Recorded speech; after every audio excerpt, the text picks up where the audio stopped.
É importante o estudo do equilíbrio de solubilidade no tratamento de intoxicações causadas por metais pesados ou no tratamento de águas poluídas com íons metálicos, como o ferro, a prata, o cádmio, o chumbo e o arsénio, provenientes de algumas indústrias. Uma vez que estes metais são muito tóxicos, têm que ser retirados com a ajuda da química, promovendo uma reação de precipitação. A remoção assim destes íons de metais tóxicos realiza-se através de reações de precipitação de sais pouco solúveis desses poluentes. Vamos então falar do equilíbrio de solubilidade. O equilíbrio de solubilidade é um equilíbrio heterogéneo que se estabelece entre o sal sólido e os íons que se encontram na solução. Este é um equilíbrio dinâmico entre dois processos, a dissolução e a precipitação. A constante de equilíbrio é chamada de produto de solubilidade, KS, sendo como as constantes de equilíbrio que já estudaste, adimensional, ou seja, não tem unidade. Esta constante é o produto das concentrações dos íons na solução saturada, ou seja, é a concentração do íon cálcio no equilíbrio vezes a concentração do íon hidróxido no equilíbrio elevado ao respectivo coeficiente estequiométrico, portanto, ao quadrado. Devíamos agora dividir pela concentração do hidróxido de cálcio. No entanto, a concentração de um sólido é constante. Logo, podemos simplificar a expressão da constante de equilíbrio, ficando apenas o produto das concentrações dos íons na solução saturada, ou seja, as concentrações dos íons no estado de equilíbrio. O valor desta constante de solubilidade é característico de cada sal a uma dada temperatura. O quociente da reação neste equilíbrio permite prever a formação ou não de precipitado. Quando o quociente é menor do que a constante de equilíbrio, a solução não está saturada, diz-se insaturada, não havendo a formação de precipitado. Quando o quociente da reação é igual à constante de equilíbrio, ou seja, ao produto de solubilidade, dizemos que a solução está saturada sem a formação de precipitado. Quando o quociente da reação é maior do que a constante de equilíbrio, dizemos que a solução está sobresaturada, ou seja, está saturada, mas com a formação de precipitado. Conhecendo a solubilidade de um sal, é possível calcular a sua constante de produto de solubilidade e vice-versa. Está aqui o exemplo do hidróxido de cálcio.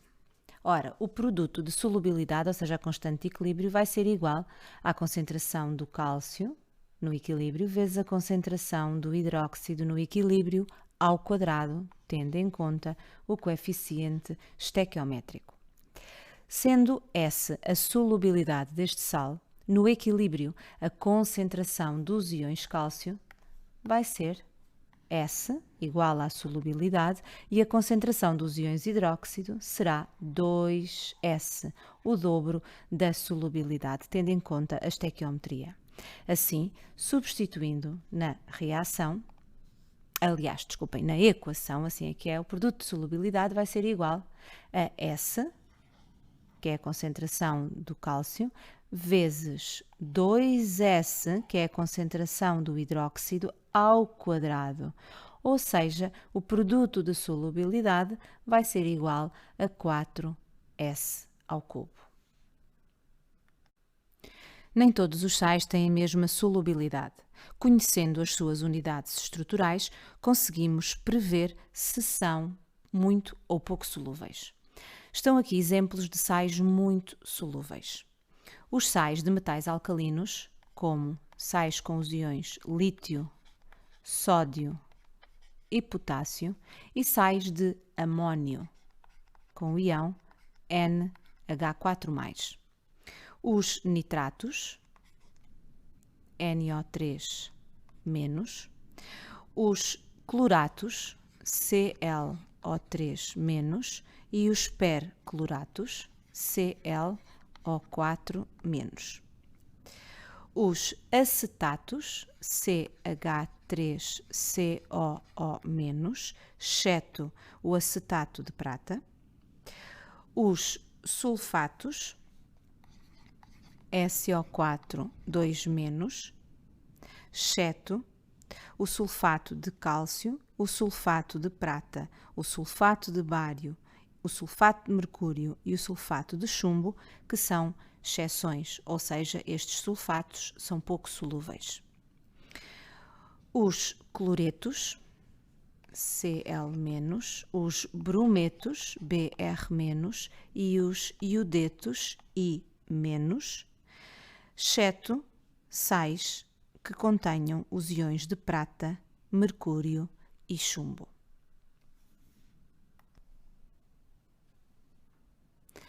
No que diz respeito aos sais pouco solúveis, temos os hidróxidos, OH-, exceto os hidróxidos de metais alcalinos e o hidróxido de bário. Esses são exceções, uma vez que são solúveis. Os carbonatos, CO3-, os fosfatos, PO4-, e os sulfuretos, S2-. Os carbonatos, os fosfatos e os sulfuretos são sais pouco solúveis, exceto também aqueles que contêm metais alcalinos e sais de amónio.